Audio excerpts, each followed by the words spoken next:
محرم 7 ہجری میں رسول اللہ صلی اللہ علیہ وسلم نے خیبر کا قصد فرمایا۔ اس موقع پر ان لوگوں نے بھی اجازت مانگی جو حدیبیہ کے موقع پر پیچھے رہ گئے تھے۔ آپ نے اعلان فرمایا، میرے ساتھ وہی روانہ ہو جسے جہاد کی خواہش ہو، رہا مال غنیمت تو اس میں سے کچھ نہیں ملے گا۔ اس کے نتیجے میں آپ کے ساتھ بیت رضوان والے 1400 اصحاب ہی روانہ ہوئے۔ آپ نے مدینے کا انتظام سبا عرفتہ بن غفاری رضی اللہ عنہ کو سونپا، پھر خیبر جانے والے جانے پہچانے راستے پر چل پڑے۔ قریباً نصف راستہ طے کرنے کے بعد آپ نے ایک دوسرا راستہ اختیار فرمایا جو ملک شام کی جانب سے خیبر پہنچاتا تھا۔ اس سے آپ کا مقصد یہ تھا کہ یہودیوں کے لیے ملک شام کی طرف بھاگنے کا راستہ بند کر دیں۔ آپ نے سفر کی آخری رات خیبر کے پاس گزاری، مگر یہودی بے خبر رہے۔ پھر فجر کی نماز اندھیرے میں پڑھی اور سوار ہو کر خیبر کا رخ کیا۔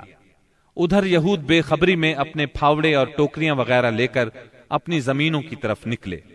انہوں نے اچانک لشکر کو سامنے دیکھا تو چیختے ہوئے بھاگے۔ اللہ کی قسم، محمد لشکر سمیت آ گئے۔ نبی صلی اللہ علیہ وسلم نے فرمایا، اللہ اکبر، خیبر تباہ ہوا۔ جب ہم کسی قوم کے میدان میں اتر پڑتے ہیں تو ڈرائے ہوئے لوگوں کی صبح بری ہو جاتی ہے۔ خیبر مدینہ منورہ سے 171 کلومیٹر شمال میں واقع ہے۔ اس وقت اس کی آبادی 3 حصوں میں بٹی ہوئی تھی، ایک نطات، دوسرے قتیبہ اور تیسرے شق۔ نطات میں 3 قلعے تھے، حصن نائم، حصن صعب بن معاذ اور حصن قلعہ زبیر۔ شق میں 2 قلعے تھے، حصن ابی اور حصن نزار، اور قتیبہ میں 3 قلعے تھے، حصن قموس، حصن وتیح، حصن سلالم۔ ان کے علاوہ خیبر میں مزید قلعے اور گڑھیاں بھی تھیں، مگر وہ چھوٹی تھیں اور طاقت اور حفاظت میں ان کے ہم پلہ نہیں تھی۔ رسول اللہ صلی اللہ علیہ وسلم نے نطات کے قلعوں کے مشرق میں تیروں کی پہنچ سے دور پڑاؤ ڈالا اور حصن نائم کے محاصرے سے جنگ کا آغاز کیا۔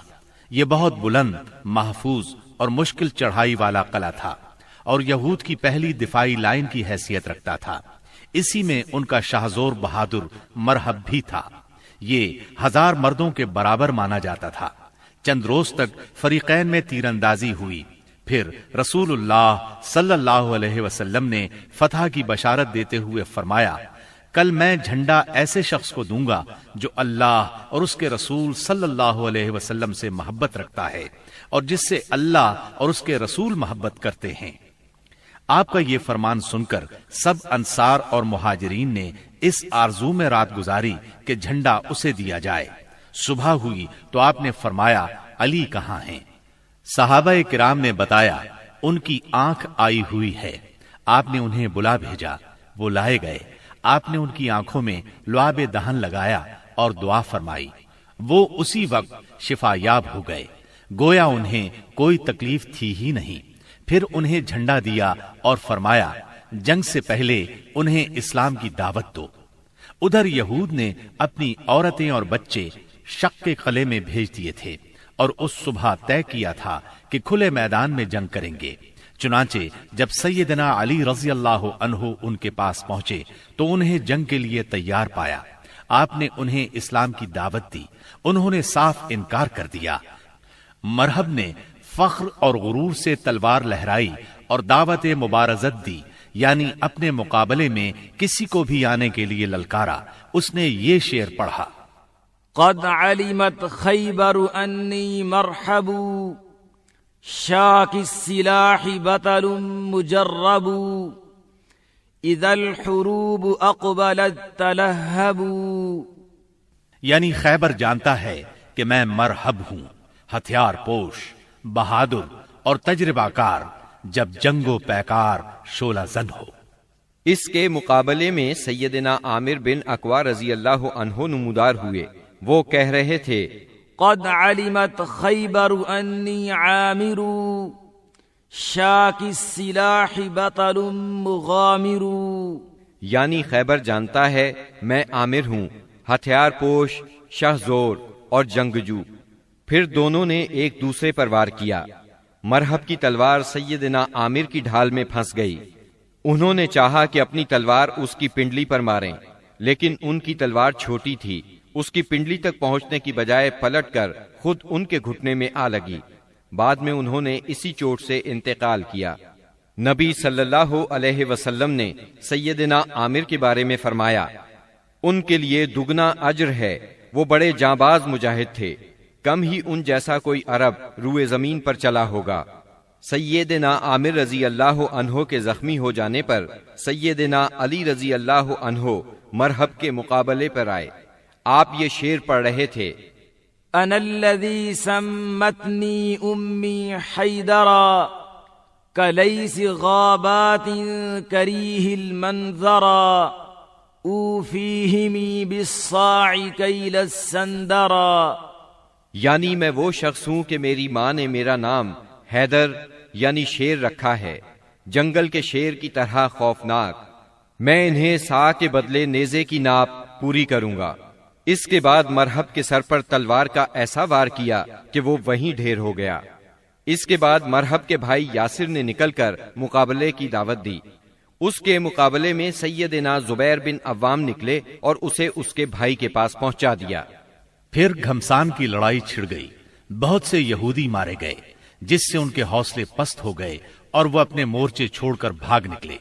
مسلمانوں نے ان کا پیچھا کیا اور بزور قلعے میں داخل ہو گئے۔ یہود اس قلعے سے بھاگ کر اس کے ساتھ والے قلعے حصن الصاب میں مورچہ بند ہو گئے۔ ادھر مسلمانوں کو قلعہ حصن نائم میں بہت سا غلہ، کھجوریں اور اسلحہ ملا۔ اس کے بعد مسلمانوں نے سیدنا حباب بن منذر رضی اللہ عنہ کی قیادت میں حصن صاب کا محاصرہ کر لیا۔ یہ محاصرہ 3 دن جاری رہا۔ تیسرے دن رسول اللہ صلی اللہ علیہ وسلم نے فتح اور غنیمت کی دعا فرمائی، پھر مسلمانوں کو حملے کی دعوت دی۔ مسلمانوں نے شدت کا حملہ کیا۔ پہلے مقابلے کے لیے للکارا گیا، پھر گھمسان کی لڑائی شروع ہوئی۔ یہ لڑائی یہود کی شکست پر ختم ہوئی اور مسلمانوں نے سورج ڈوبنے سے پہلے قلعہ فتح کر لیا۔ غنیمت میں بہت سا غلہ ہاتھ آیا۔ اس قلعے میں سب سے زیادہ خوراک اور چربی تھی۔ اس طرح یہ مسلمانوں کے لیے سب سے کارآمد قلعہ ثابت ہوا۔ مسلمان اس سے پہلے سخت بھوک کا شکار تھے، چنانچہ بہت سے لوگوں نے گدھے ذبح کر دیے، لیکن اللہ کے رسول صلی اللہ علیہ وسلم نے ان کو کھانے سے منع فرما دیا۔ چنانچہ آپ کا حکم پا کر چولہوں پر چڑھی ہوئی ہانڈیاں الٹ دی گئیں۔ یہود نے یہاں سے بھاگ کر قلعہ زبیر میں پناہ لی اور وہاں قلعہ بند ہو گئے۔ یہ نطات کا تیسرا اور آخری قلعہ تھا۔ مسلمانوں نے آگے بڑھ کر اس کا بھی محاصرہ کر لیا۔ چوتھے دن ایک یہودی نے آ کر پانی کی بعض نالیوں کی نشاندہی کر دی۔ ان سے یہود پانی پیا کرتے تھے، چنانچہ مسلمانوں نے یہ نالیاں کاٹ دی۔ اس پر یہود نے باہر نکل کر سخت لڑائی کی، لیکن شکست کھا کر شک کی طرف پسپا ہو گئے اور حصن ابی میں قلعہ بند ہو گئے۔ مسلمانوں نے ان کا تعاقب کیا اور وہاں بھی ان کا محاصرہ کر لیا، چنانچہ وہ نہایت سخت لڑائی کے لیے تیار ہو کر نکلے۔ ان کے ایک بہادر نے نکل کر مقابلے کی دعوت دی اور مارا گیا، پھر دوسرا نکلا اور وہ بھی مارا گیا۔ اسے سیدنا ابو دجانہ سماک بن خراشہ انصاری رضی اللہ عنہ نے قتل کیا، اور اسے قتل کرتے ہی وہ تیزی سے قلعے میں جا گھسے۔ ان کے ساتھ ہی اور مسلمان بھی داخل ہو گئے۔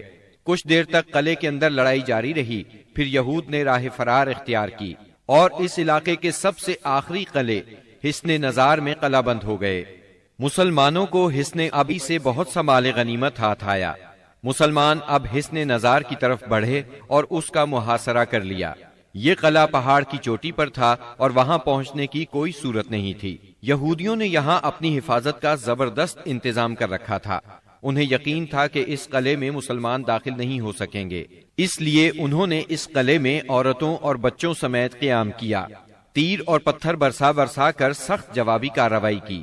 جواب میں مسلمانوں نے بھی منجنیق نصب کر کے اس قلعے پر پتھروں کی بارش شروع کر دی۔ اس سے ان کے دلوں پر رعب چھا گیا اور وہ کوئی قابل ذکر سختی برداشت کیے بغیر قتیبہ کے علاقے کی طرف بھاگ نکلے۔ مسلمانوں کو اس قلعے سے تانبے اور مٹی کے برتن ملے۔ ان کے بارے میں رسول اللہ صلی اللہ علیہ وسلم نے فرمایا، ان کو دھو لو اور ان میں کھانا پکاؤ۔ اس کے بعد مسلمان قلعہ قموس کی طرف بڑھے۔ یہ قتیبہ کا پہلا قلعہ تھا۔ 14 یا 20 دن تک اس کا محاصرہ جاری رہا۔ اس کے بعد یہود نے پناہ طلب کر لی۔ یہ بھی کہا جاتا ہے کہ انہوں نے پناہ طلب نہیں کی تھی، مسلمانوں نے لڑ کر فتح کیا اور یہود باقی 2 قلعوں وتیح اور سلالم کی طرف بھاگے۔ لیکن جب مسلمانوں نے ان کے محاصرے کے لیے پیش قدمی کی تو یہود نے اس شرط پر امان طلب کر لی کہ وہ عورتوں اور بچوں سمیت خیبر کی سرزمین سے جلا وطن ہو جائیں گے۔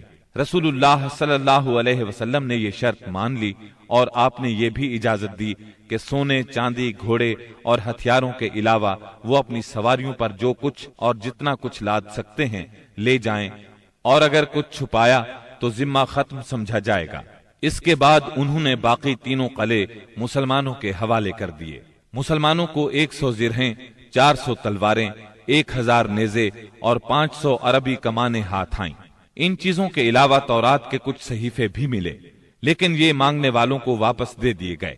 کنانہ ابن ابی الحقیق اور اس کے بھائی نے بدعہدی کی اور بہت سا سونا چاندی اور جواہرات چھپا دیے، لہٰذا ان سے ذمہ ختم ہو گیا اور بدعہدی کی سزا میں ان دونوں کو قتل کر دیا گیا۔ حیی بن اخطب کی صاحبزادی سیدہ صفیہ کنانہ کے نکاح میں تھیں، انہیں قیدیوں میں داخل کر لیا گیا۔ اس غزوے میں کل 93 یہودی مارے گئے، جبکہ مسلمان 15 کے قریب شہید ہوئے۔ سیدنا عمرو بن امیہ زمری رسول اللہ صلی اللہ علیہ وسلم کا خط لے کر نجاشی کے پاس گئے تھے۔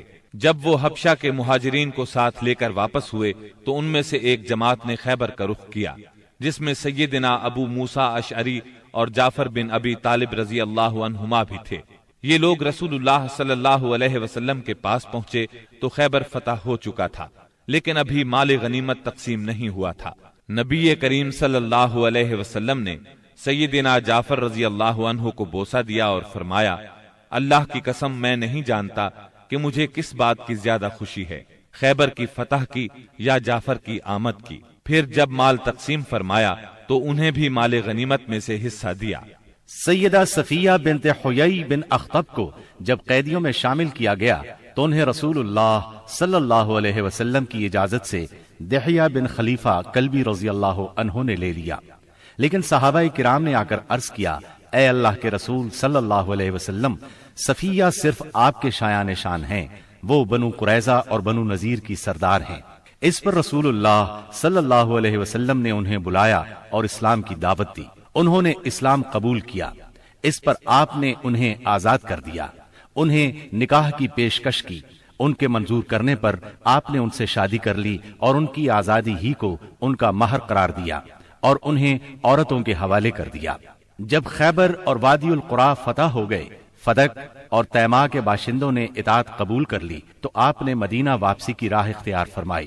راستے میں سیدہ صفیہ رضی اللہ عنہا کی رخصتی عمل میں آئی۔ دوسری صبح آپ نے کھجور، گھی اور پنیر کا ولیمہ کھلایا اور 3 روز شب عروسی کے طور پر ان کے ساتھ قیام فرمایا، پھر روانہ ہوئے۔ سفر 7 ہجری کے آخر یا ربیع الاول 7 ہجری کے اوائل میں مدینہ منورہ تشریف لائے۔ خیبر سے مدینہ آ کر رسول اللہ صلی اللہ علیہ وسلم مطمئن ہو گئے تھے کہ اطلاع ملی بنو انمار، ثعلبہ اور محارب کے بدو جمع ہو رہے ہیں۔ آپ نے مدینہ منورہ کا انتظام سیدنا عثمان بن عفان رضی اللہ عنہ کو سونپا، 700 صحابہ کو ساتھ لیا اور 2 دن کے فاصلے پر واقع مقام نخل کا رخ کیا۔ وہاں بنو غطفان کی ایک جمعیت سے آمنا سامنا ہوا۔ دونوں فریق ایک دوسرے کے سامنے آئے لیکن جنگ نہ ہوئی۔ نماز کی اقامت ہوئی تو نبی صلی اللہ علیہ وسلم نے مسلمانوں کو صلاۃ خوف پڑھائی، یعنی پہلے ایک گروہ کو 2 رکعت نماز پڑھائی، پھر وہ لوگ پیچھے چلے گئے تو دوسرے گروہ کو 2 رکعت نماز پڑھائی۔ اس طرح آپ کی 4 رکعت نماز ہوئی اور لشکر کی 2 رکعت۔ یہی صلاۃ خوف ہے۔ اس کی اور بھی کئی صورتیں ہیں، احادیث میں وضاحت موجود ہے۔ پھر اللہ نے دشمن کے دل میں مسلمانوں کا رعب بٹھا دیا، وہ منتشر ہو گئے اور رسول اللہ صلی اللہ علیہ وسلم مدینہ منورہ لوٹ آئے۔ اس غزوے کا نام اس لیے ذات الرقاع پڑا کہ اس سفر میں پیدل چلنے کی وجہ سے مسلمانوں کے پاؤں زخمی ہو گئے تھے۔ انہوں نے زخمی پیروں پر چیتھڑے لپیٹ لیے تھے۔ چیتھڑوں کو عربی میں رقاع کہتے ہیں۔ یہ بھی کہا جاتا ہے کہ اس کی زمین اور پہاڑ مختلف رنگ کے تھے، گویا کہ وہ رقاع یعنی پیون تھے اور کہا جاتا ہے کہ غزوے کی جگہ کا نام ہی یہی ہے۔ اس غزوے میں سب سے دلچسپ بات یہ پیش آئی کہ ایک دن نبی صلی اللہ علیہ وسلم نے ایک سایہ دار درخت کے نیچے پڑاؤ ڈالا اور اپنی تلوار اسی درخت سے لٹکا کر سو گئے، جبکہ باقی لوگ مختلف درختوں کے نیچے سو گئے۔ ایسے میں ایک مشرک اس طرف آ نکلا، اس نے رسول اللہ صلی اللہ علیہ وسلم پر تلوار سونت لی۔ آپ کی آنکھ کھل گئی تو اس نے کہا، آپ مجھ سے ڈرتے ہیں؟ جواب میں آپ نے فرمایا، نہیں۔ اس نے کہا، اب آپ کو مجھ سے کون بچائے گا؟ آپ نے فرمایا، اللہ۔ یہ سن کر اس کے ہاتھ سے تلوار گر گئی۔ آپ نے وہ تلوار اٹھا لی اور فرمایا، اب تمہیں مجھ سے کون بچائے گا؟ اس نے کہا، آپ مجھ پر احسان کیجئے۔ آپ نے اسے اسلام کی دعوت دی۔ وہ مسلمان تو نہ ہوا، لیکن اس نے یہ عہد کیا کہ وہ آپ سے لڑائی کرے گا، نہ لڑنے والوں کے ساتھ ہوگا۔ آپ نے اسے چھوڑ دیا۔ اس نے اپنی قوم میں واپس جا کر کہا، میں تمہارے پاس سب سے اچھے انسان کے پاس سے آ رہا ہوں۔